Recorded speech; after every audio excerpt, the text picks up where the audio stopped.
नमस्कार, जय श्री कृष्णा।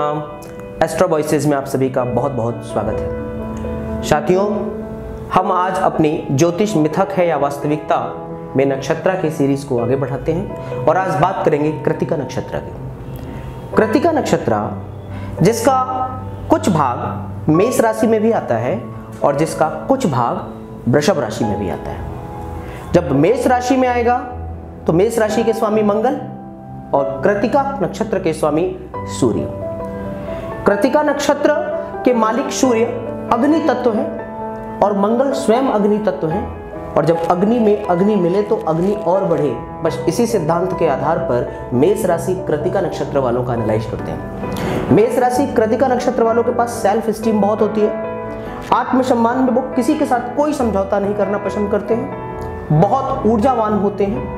लीडरशिप की क्वालिटी इनके अंदर बहुत अच्छी होती है, परंतु कभी कभी हद से ज्यादा गर्मी के कारण, क्योंकि दोनों ही इनके जो तत्व हैं राशि स्वामी और नक्षत्र स्वामी, वो दोनों अग्नि तत्व होने के कारण इन्हें दिमागी बुखार या मिर्गी जैसे दौरे पड़ने की भी संभावना होती है। अतः इन्हें अपने खान पान में गर्म वस्तुओं से परहेज करना चाहिए तथा अत्यधिक क्रोध से भी इनको बचना चाहिए। कृत्तिका नक्षत्र का शेष भाग वृषभ राशि में आता है। वृषभ राशि जिसके स्वामी शुक्र और वृषभ राशि स्वयं पृथ्वी तत्व। जहां मेष राशि अग्नि तत्व थी साथियों, वहीं वृषभ राशि पृथ्वी तत्व है।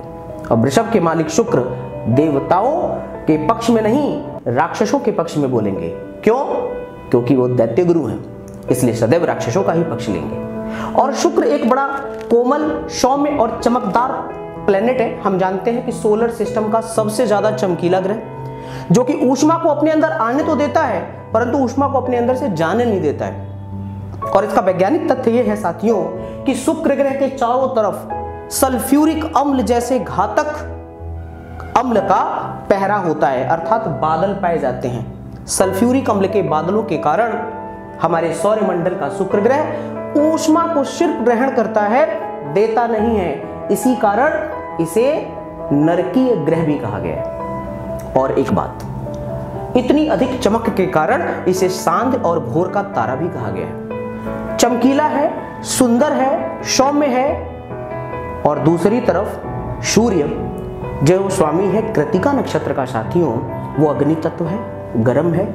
तो वृषभ राशि में बाकी तो गुण कृत्तिका नक्षत्र वालों के वैसे ही होते हैं कि ये आत्मसम्मान के बड़े प्रेमी होते हैं, ऊर्जावान होते हैं। अच्छा, विवाह अपनी इच्छा अनुसार करते हैं। कृत्तिका नक्षत्र वाले जो विवाह हैं, कृत्तिका नक्षत्र के व्यक्ति के जो भी विवाह हैं, कहीं ना कहीं उसमें प्रेम विवाह की संभावना ज्यादा होती है।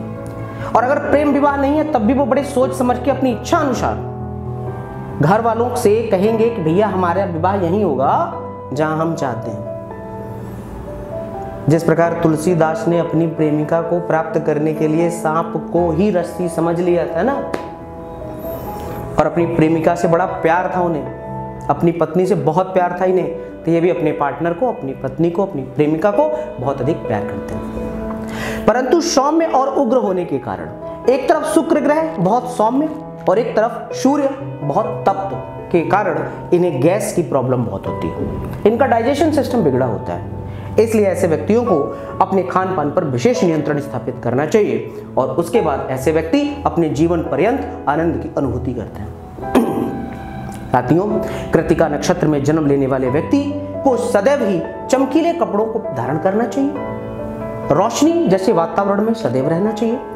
सूर्य की उपासना के साथ साथ ऐसे व्यक्तियों को गूलर के पेड़ की पूजा करनी चाहिए, या गूलर का कोई भी भाग, उसका फल या उसकी डंठल या उसकी पत्ती को अपनी जेब में रख के चलने से इनके जो काम है वो बड़ी आसानी से बनते हैं तथा इनको कॉस्मिक रेज बड़ी आसानी से प्राप्त हो जाती है।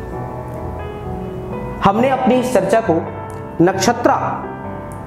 नक्षत्र किस तरह से कार्य करते हैं सौरमंडल से लेकर के पूरे ब्रह्मांड में हमारे पास जो भी, देखिए नक्षत्र दूर भी होते हैं, पास भी होते हैं। तारा हमसे पास भी है, तारा हमसे दूर भी है। परंतु जो तारा साथियों हमारे पास में होगा ना, जो ग्रह और जो पिंड हमारी पृथ्वी से नजदीक होगा, उसका प्रभाव हम पर सर्वाधिक होगा। जैसे चंद्रमा का प्रभाव हम पर सर्वाधिक होगा क्योंकि चंद्रमा हमसे सबसे पास में है। सूर्य का प्रभाव थोड़ा सा कम होगा, और उससे दूर अगर कोई तारा है तो प्रभाव तो फिर भी होगा परंतु कम होगा। इसीलिए हम जब भी कुंडलियों की बात करते हैं तो आपने देखा होगा सामान्यतः हम अरुण और वरुण प्लैनेट के इतने ज्यादा प्रभावों का वर्णन नहीं करते हैं। यद्यपि अरुण और वरुण ग्रह का भी व्यक्ति के जातक के जीवन पर प्रभाव होता है साथियों। तो हमने अभी 27 नक्षत्रों के बारे में आपसे बात करने के लिए कहा था और इसी क्रम को आगे बढ़ाते हुए हमने आज कृतिका नक्षत्र के दोनों राशियों की बात की है। कृतिका नक्षत्र का 3 डिग्री और 40 मिनट का हिस्सा मेष राशि में और बाकी 10 डिग्री और उससे ज्यादा का हिस्सा वृषभ राशि में आता है। और आगे इस चर्चा को बढ़ाएंगे और अगले नक्षत्र की बात करेंगे, लेकिन उसके लिए मिलेंगे आपसे अगली वीडियो में। तब तक के लिए नमस्कार, जय श्री कृष्ण।